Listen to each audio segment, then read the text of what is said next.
Ah, it's the Ao Oni. Ah, he won't stop chasing me for all eternity. He wants to grab me, wink at me, and it's just so creepy.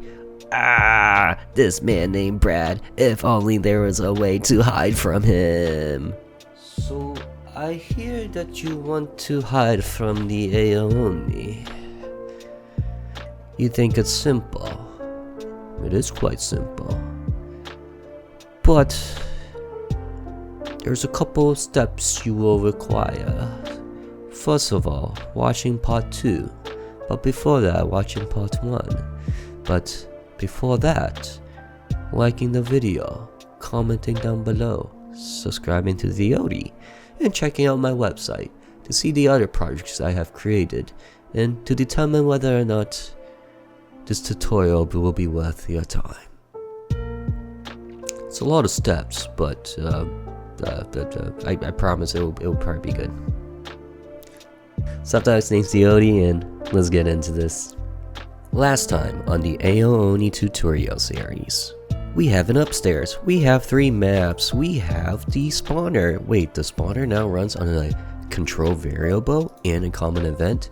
The common event makes life so much more easier, and we learned a thing or two about script calls. So if you haven't seen part 2, then please, that's the only way to make sense of all this. And now, where we left off. So we're going to just do all our work inside Apple, and this is where we're going to hide into. Now, before we jump into this, we got to identify all of our steps, but mainly our 2 building blocks, which is 1, the player side where he hides inside the closet and gets out, and second of which, the killer coming in and eventually leaving. So starting off with the player into the closet. Going to create an event. We'll call this the closet. And this closet doesn't need any conditions, doesn't need any of this. However, we probably do want to put it as same as player, because if it is on below, then that means that the player has to be right on top of the tile in order for it to get triggered. So, same as character. What we want to make sure is that, first of all, the player is facing the right direction. So likely you want to be facing up towards the closet, and we want to hit OK. You could have an else condition where if the player is right here, up here, or over here, and they're, I was going to say talking to the closet, but interacting with the closet, then they will just say, dang it. If only I was in front of the door, I could hide in here. Ah. Here, let's make it sound more ugly. And now, let's actually do how it works. So, first thing is that we want to do some set movement route player. We want to turn its through to on, so it can go through things. We want to make them step forward, so 1 in. And we want to change our transparency so that he's invisible. Now, we could also further this by playing a sound effect before the step forward. And it could be like an opening sound. I'm going to just do it too and put it before I step forward. Of course, do what you like. And now we also want to hit up a switch where it is hiding. I guess I'll just toss it around here with the other Ao Onis. And in this page, we're going to create a new one because the player needs to leave the closet. And this one will run on the hide mechanic. And we're going to make sure that the player has to press space in order to get out. So I'm going to open this up, go into conditional branch. If we go into 4, we're going to look for the OK. OK is space, enter, or Z. I forget if it was Z or X, but it's one of those two. We do want to change it to triggered. And pretty much we can go back to tab 1, take this and this, control copy, go back to 2, paste, and we want to turn hide off. And for this one, we just do the opposite. So, or actually, I guess if we could just start from fresh, because we want the player to turn down, we want him to transparency off, we want him to step forward, and we want his through to be off as well. And you can make a sound effect. So we could go back to where that door opens. Could probably do this when transparency turns off. And okay. And for trigger, we can do either auto run or parallel. Parallel means that it runs alongside other events and it allows the players to still input buttons. So that means menus, space button, interact with other things. Auto run, however, will prevent the player from moving until we leave this page. It also allows other events in parallel process and auto run to continue to run. However, usually when we're working with auto run, only one event should be on auto run and the rest should be on parallel. I am going to choose parallel process because there is something I'm curious about, and that's whether or not the player can leave the closet. So I'm going to actually take transparency off for now and we will test it out. Now there is one more thing I'm going to try, and that's if we set the through to off. Okay, cool. So what's going on here? I was curious if we have on our tile sets things with an X. Will the player be able to move out of the spot if they are in the X? And based on what we saw, no, they will not be able to move out of it. So as long as you turn through off before going through the closet, make sure you remember to turn it back on in here. Alternatively, you can put this on auto run and it will prevent the player from moving, and we can even see that. So I'll head back over here and turn the through off.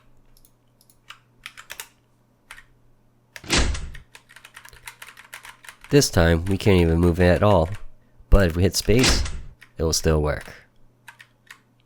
So yeah, you have two methods, whichever you prefer. Now that we know the closet works, we can go back here, turn the player transparent again, and we can see it in full action.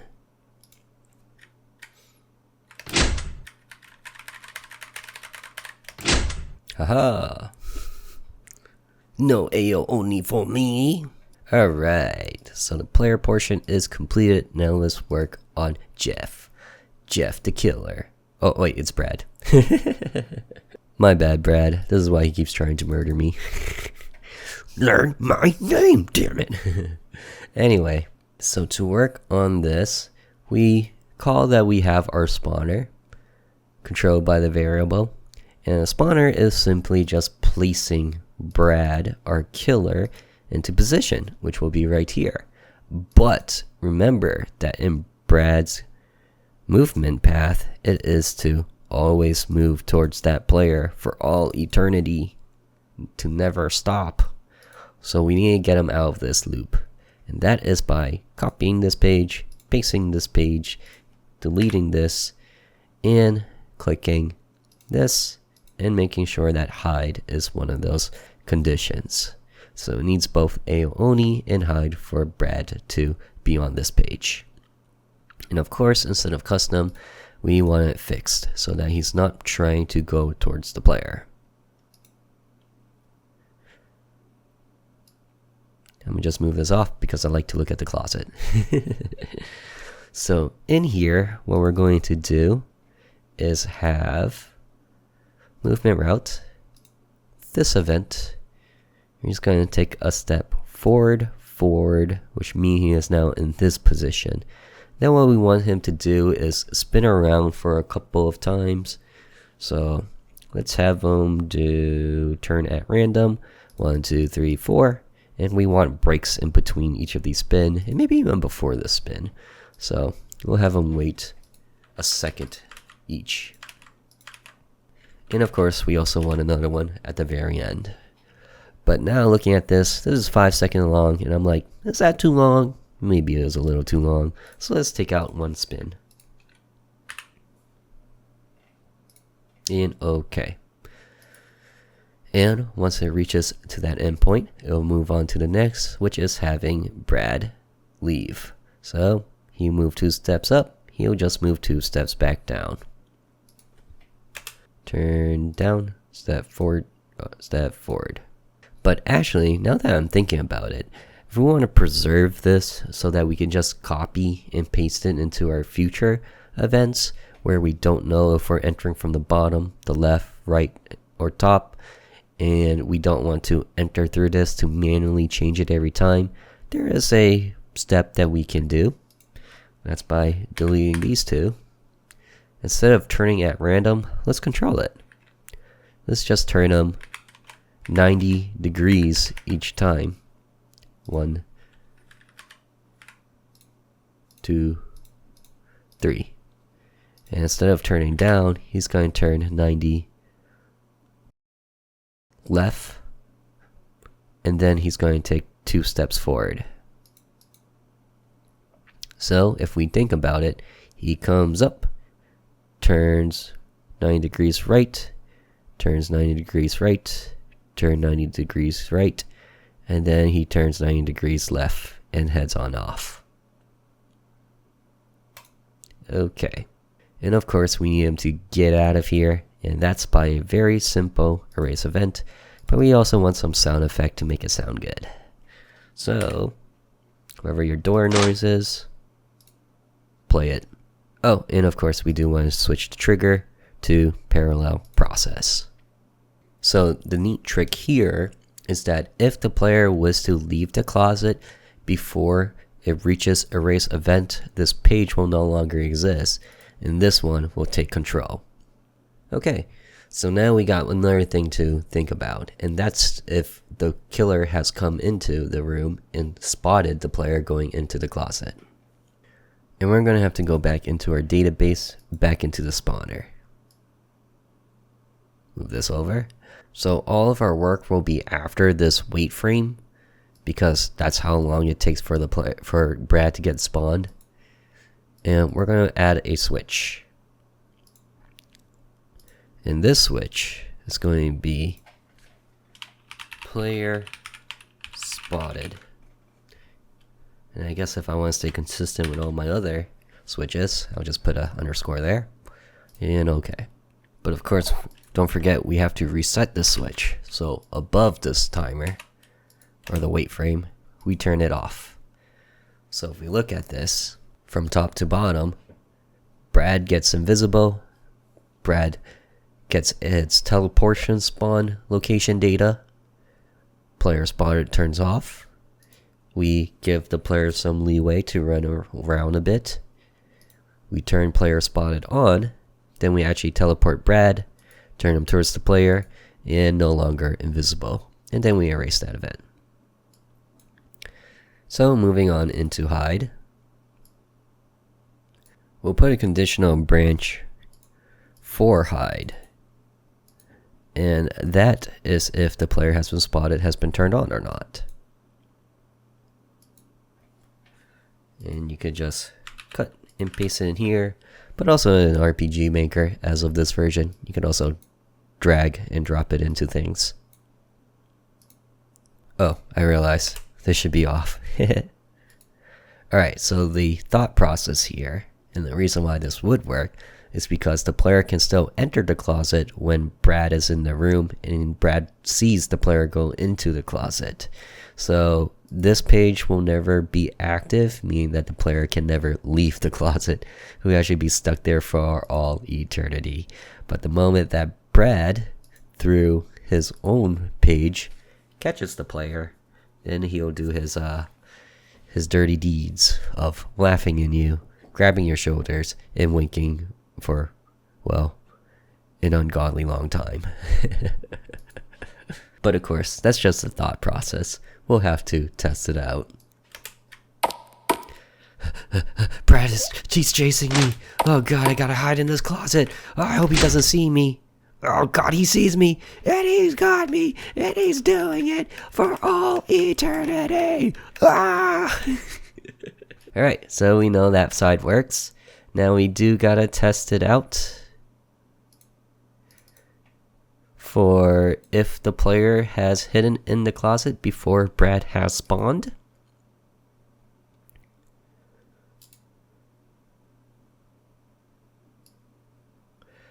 So I'm gonna just go ahead and increase this time and give us 4 seconds should be good.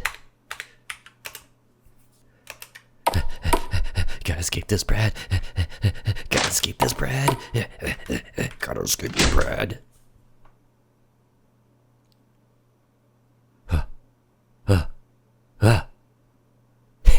That loser didn't know I was in this closet this whole time.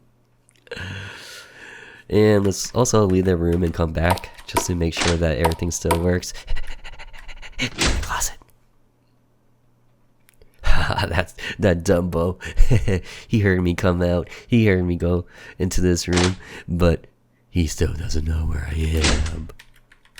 Alright, and now we're going to test to see what happens if I exit the closet a little too soon. Oh, this is awkward. Brad, I'm right here. I'm right here. Ah! Okay, so that was indeed awkward, wasn't it? Well, let's smooth things over and make it better. But before we do that, I know what a lot of you guys are going to say.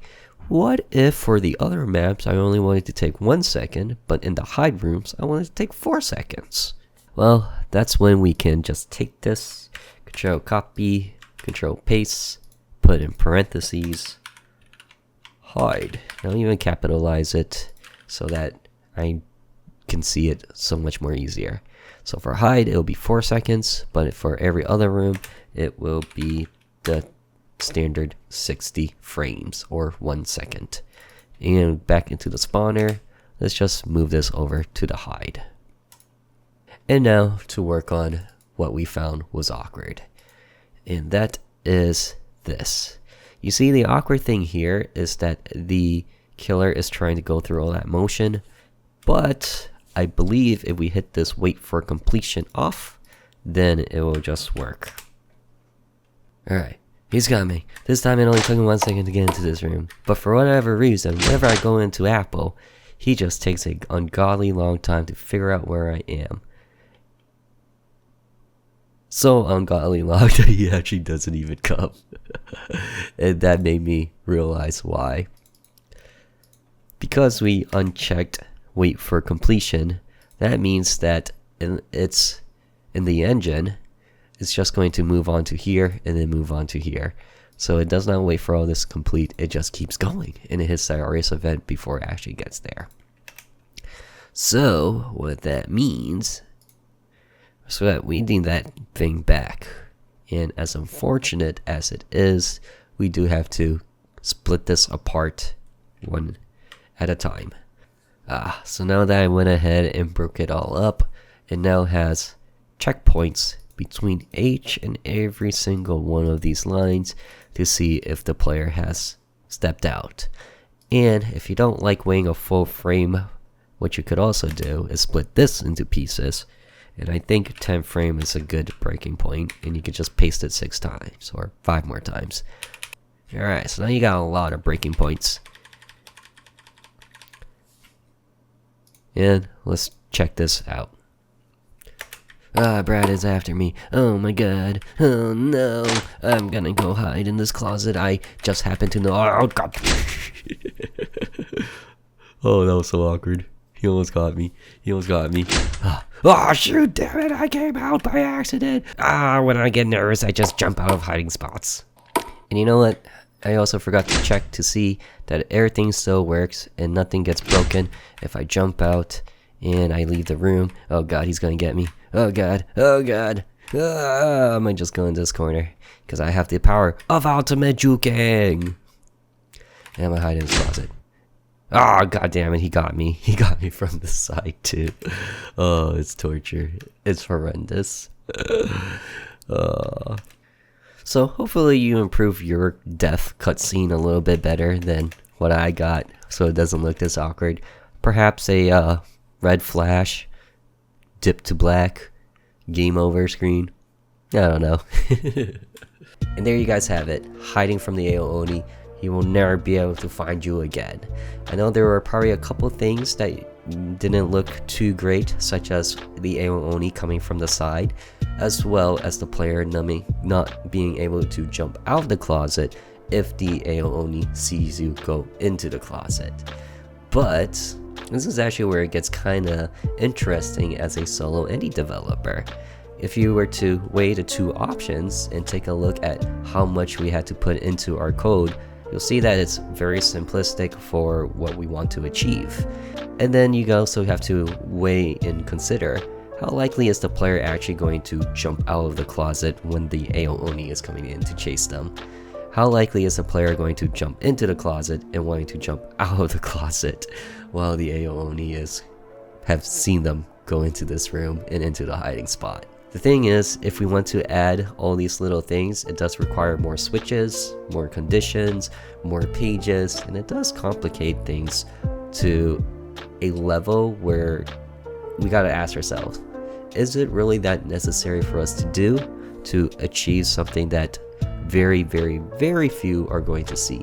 And this is asking as an indie developer. If you were a big AAA company, then yeah, it may be worth putting the time into figuring that out.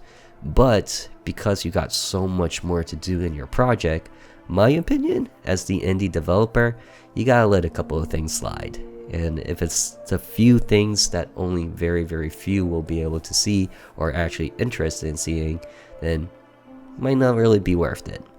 But hey, if that's something you're really, really interested in, let me know in the comments and there will be a part 4.